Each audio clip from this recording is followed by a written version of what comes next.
আসসালামু আলাইকুম।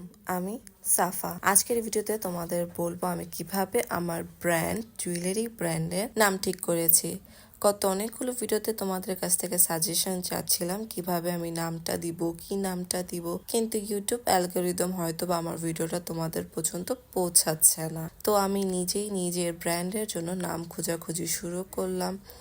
অনেক নাম খুঁজলাম, কিন্তু প্রতিটা নামই না কারোর না কারোর পেজে আছে, কারোর না কেউ ক্লোদিং ব্র্যান্ড অথবা যে কোনো একটা ব্র্যান্ডের তারা নাম দিয়ে ফেলেছে। পরে অনেক ডিমোটিভেট হয়ে আমি ফজরের নামাজের পর না কোরআন শরীফ পড়ছিলাম। তো কোরআন শরীফ একটা পেজ পড়ার পরে আমি যখন কোরআন শরীফটা শেষ করব যে লাইনে, ওই লাইনের লাস্টে আমি না একটা নাম পাই। ওই নামটা দেখে আমার মনে হয় কি যে এইটাই ফাইনাল, আমি এই নামটাই রাখবো।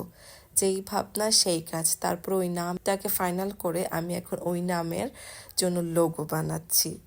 আর ইউটিউব প্লিজ আমার ভিডিও আমার ভিউয়ারদের পর্যন্ত পৌঁছাও। তারা কিভাবে জানবে যে আমি তাদের জন্য কিউট একটা বিজনেস স্টার্ট করছি।